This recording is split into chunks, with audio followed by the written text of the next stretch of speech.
Welcome to EPG Pathshala.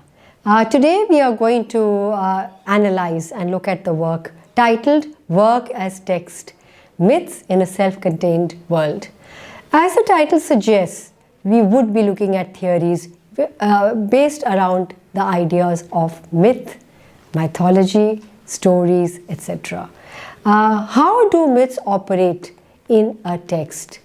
The approach that we would be taking is through the understanding of the works of Michel Foucault, the years 1926 to 1984, and the contemporary J. Hillis Miller, 1928, and as I said, our contemporary. Both Foucault and Miller have created a whole new approach to the understanding of the way a text works. We've got both the terms text and work in the title, and how to understand the correlation between the two is what we are going to look at through not perhaps exclusively Foucault and Miller, but also through various other critics. However, the focus is going to be on Foucault and Hiller.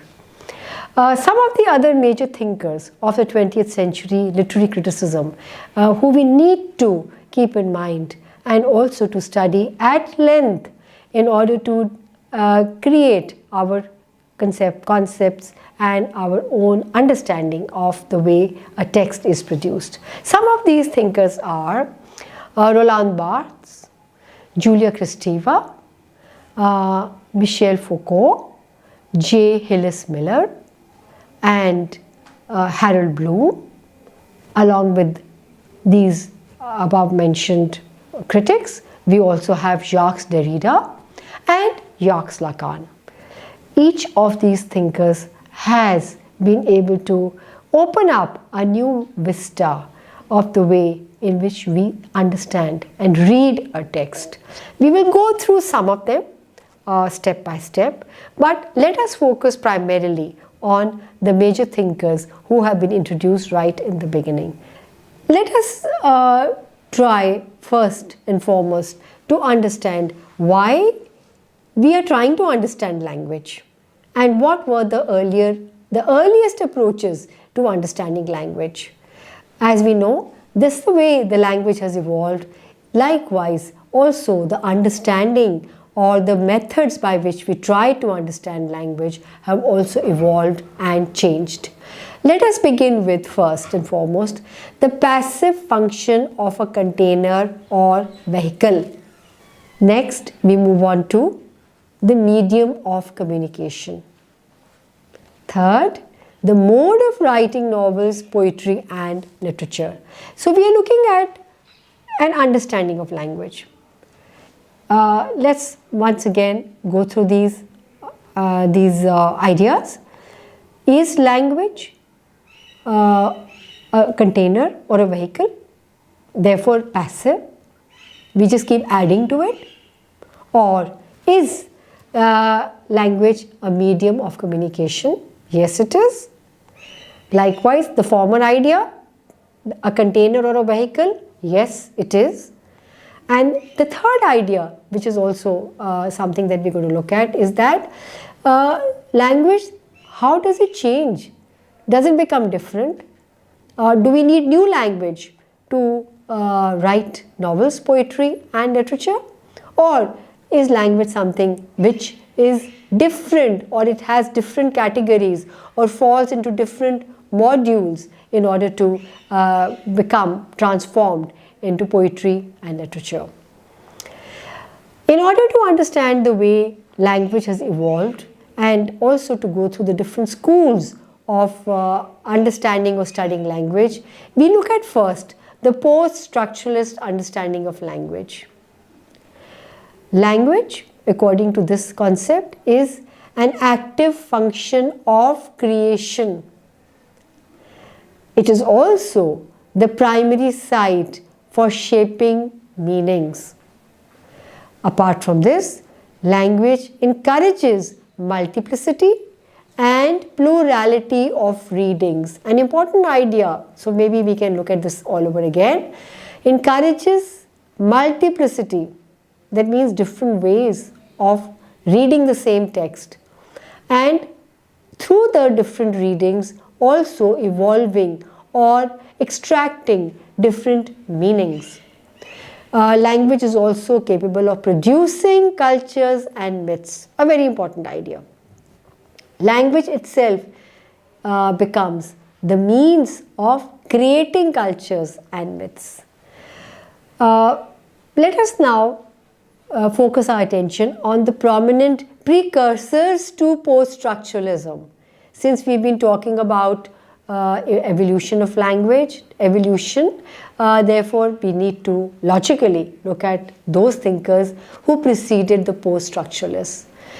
The first person thinker that comes to mind is Ferdinand de Saussure, who is a French linguist, and then we move on to Claude Lévi-Strauss, French structural anthropologist, and a thinker probably who's most familiar is Sigmund Freud, a German psychoanalyst. Now look at the different areas that are being covered by this: linguist, anthropologist, psychoanalyst. So language itself becomes a site which can be understood through these various schools. What are the major contributions that can be looked at or can be referred to for the understanding of language? The major contributions include theory of language with signifiers and the signified. Next, language is based on difference, not reference. Very important. So, it is what is referred to which creates language, and not that one kind of language is different from the other. How does the signifier and the signified correlate? Let us look at this graph. You have the sign, which is a symbol. This sign is equal to signifier plus the signified. The signified is the sound unit. Let us say the sound of a crow, ka. And the signified is the concept image. Ka is the sound, ka might refer to or create the image of a crow. Therefore, the sign, the word that is the crow is based on the signifier plus the signified, the sound ka and the sound which creates the image of the crow, ka. Therefore, this becomes one way of studying language as propounded by the post-structuralists. Moving on further to try to understand the relation between the signified and the signifier. Since the relationship between the signifier and the signified is arbitrary, very important concept, arbitrary, which means that it is not something which is fixed. The image the word that I use for a crow might create the image of, let us say, an elephant in some other language. Therefore, meaning or relationship between the signified and the signifier is not fixed, it is arbitrary. Therefore, language has no inherent essential meaning. Yes, this can create a number of complex reactions. Language is supposed to have a fixed meaning, but no, it does not, because it varies from culture to culture. Language is always figurative and metaphorical. Important concepts to keep in mind. Moreover, language negotiates meanings through difference. That again is a very important idea which has been brought to the fore by the post-structuralists. The major contributions to this thought or to this approach to language include the concept of myths in language and the idea or the symbolic death of the author. Now, this again might become a very puzzling idea which has been put forward, and so since it might be puzzling, we need to take a closer look at what has been of the way in which these terms have been defined and what do they exactly mean. Let us look at signs once again. Signs constitute not only language but also the symbolic aspects of culture. Some examples of other signs are, to pick up some examples from our own day-to-day life, traffic signals, gestures like handshakes, nodding, greeting, etc., and rituals like marriage, baby showers, other celebrations also. So they are all signals, but they are all signals in ways which are different from the way language is used. Let us look at the book Mythologies, which studies various cultural practices like striptease, advertisements including toys, the phenomena of wrestling.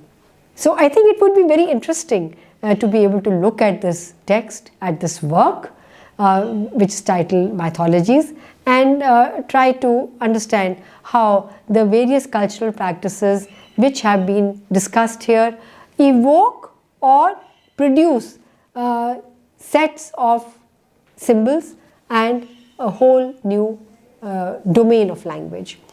All these practices are shown to have historical origins, thereby demythologizing them. That's a very important term again.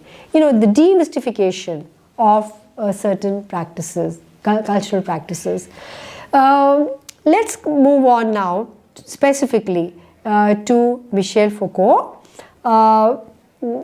whose chronology covers the year from 1926 to 1984. Who was Foucault? Foucault was a French philosopher, historian of ideas, social theorist and philologist, as well as a literary critic. So once again we look at the kind of contributions that people with multiple intellectual pursuits are making to the study and history of language. Some of the major works of Foucault are Madness and Civilization. It is published in 1961. The next, The Birth of Clinic, 1963. The Archaeology of Knowledge, 1969. Discipline and Punish, 1975. The Order of Things, 1969. What is an author? Very important.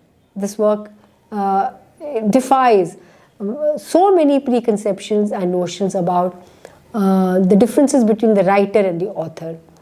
Then we move on to another major work, which is The History of Sexuality, 1976, and another work titled Power and Knowledge, 1980. Society Must Be Defended, the work which was produced in 1997. All these works, again, even by the titles, when we look at the titles of these works, each one of them has a specific contribution to the overall understanding of the way language has evolved. Let us now look at Foucault's critique of language and power. Foucault's work engages with concepts of language, knowledge, and truth. And moving from here, we try to elaborate and look at the idea of a subject, which is constituted in and through the conditioning of language and cultural context. Very important idea, that the subject itself is an outcome of language and the context in which that language is produced. And very important examples that have been given of the subject are the speaking subject, the disciplined subject, and the desiring subject. Following this is also the concept of discourse. Discourse is a notion of a dynamic and multifaceted interactive model, and the multi-facets of a model become very important in the idea of discourse. From there we move on to Foucault's critique of language and power. the first point that needs to be taken into consideration is the concept of knowledge. So what is knowledge? According to Foucault, it involves production, not origins. It also involves a clash between conflicting forces of thought as well as belief. Following the concept of knowledge, Foucault has also introduced the concept of heterotopia. What is that? It is a site of alternate ordering of space, and because of the way it has been conceived and structured, it allows for new ways of knowledge different from the dominant and mainstream modes. And how does this help? This helps in exposing the cultural myths. So heterotopia becomes an important concept as well as an area through which some more analysis can be done. We move on now to Foucault's critique of language and power. As we had defined earlier, certain concepts like knowledge and heterotopia. What is the concept, or how is power to be defined? According to Foucault, power permeates all our social relationships. It is plural, existing at all levels. It is not singular. And power is not necessarily oppressive. This is an important deviation. It always contains, or it always has, the potential for resistance. So it is not oppressive always, and it always has the potential for resistance. An important digression from the mainstream thought of the time. The ideas explored in the work What is an Author? Important idea. This is a response to Barthes' Death of the Author. The author exists as a function, not a person, and therefore allows the proliferation and multiplicity of meanings of a given text. Now again, to elaborate on this, it is important to understand that the author for critics like Foucault and Barthes is actually immaterial. And what is more important is the work itself or the text itself. Why? Because the text becomes subject to multiple meanings depending on the multiple readings that have been done by the reader. So the author becomes insignificant. In fact, the reader becomes the author, because the reader is giving meaning to the way the text is being negotiated by the reader. Let us move on now to another critic who has made some seminal contributions, J. Hillis Miller, from 1928 to the present times, and he is our contemporary. Some of the major works of Hiller which have been cited for your understanding, for your reference, and it is suggested that you look at all these works as far as possible. One of the first works is to be looked at is The Linguistic Movement from Wordsworth to Stevens, 1965, and then the other work, The Ethics of Reading, Kant, the Mann, Eliot, Trollope, James and Benjamin, 1987. Another work, Theory, Now and Then, 1991. Further, it is also important to look at Reading Narrative, 1998. Another important work which focuses on the language of literature is Speech Acts in Literature, 2001. And a very general work, but with a very new perspective, is On Literature, 2002. And of course, for Derrida, 2009. And Communities in Fiction, again a very important work which was published in 2014. Miller's idea of the act of deconstructive reading is very important to understand and to take into consideration. So what is this theory of deconstruction as proposed by Miller? We have it explained through this graphic projection, and it simplifies the whole understanding if we just look at how a text operates or how a text can be deconstructed. So you have the text which can be diversified into two approaches. One is the univocal reading, the other is the equivocal reading. The univocal reading leads to actual and obvious meaning.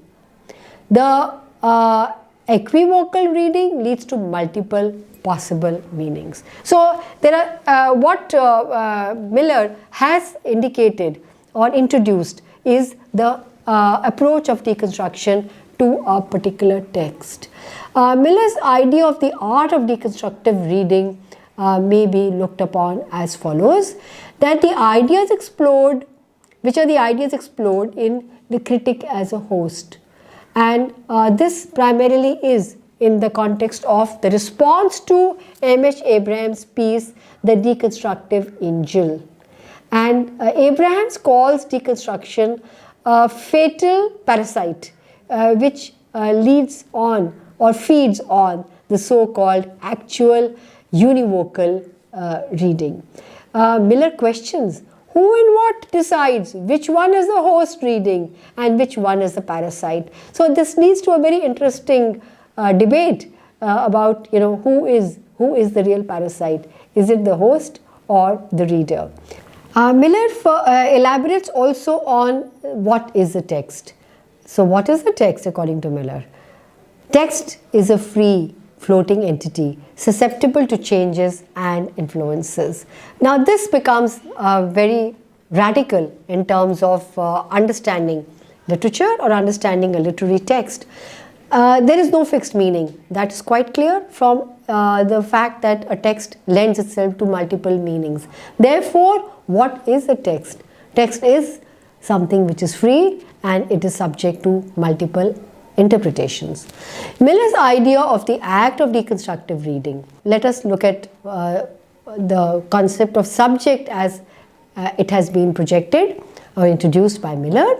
He talks about the traditional Descartes model, mind versus body paradigm, and also consciousness, subjectivity, which exists irrespective of the language and culture. So there is something which is fixed, that is the consciousness, in terms of it being irrespective of language and culture. Against the traditional understanding, what Miller proposes is that nothing exists outside of language and culture. So meaning is imparted very specifically through the position that a text occupies in a specific language and culture. All objectives are mediated. We come now to what exactly reading is. Of course, the answer might be very simple to this. We all know what reading is. We've all done reading. It is an exercise that we may enjoy, we may not enjoy. However, to put it in the perspective of the new thinkers, of a thinker and a critic like Miller, reading is a cultural act. So no matter what you read, how much you read, according to Miller, you are enacting a cultural performance almost. Power and meanings lay claims on the bodies of its subject. Very important again. So you are not free as a reader when you are reading. The text is free, but not you as a reader.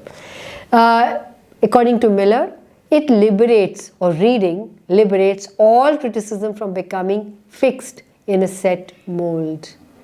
And what does reading do eventually? It resists all totalizing forces of criticism. Extremely important. We have always been reading, believing that we are being guided into arriving at certain meanings of the text which we are handling. However, reading itself becomes a cultural act, but it leaves the reader free to resist any kind of an encroachment made upon his or her consciousness. So it frees, it liberates the reader, and the author, of course, is probably just performing a function or has already performed a function which is over and done with once the text becomes work or the work becomes text. Thank you for coming to the EPG Pathshala site. If you have any problems related to this particular lesson, do get in touch with us so that we can help to clarify the doubts. Thank you.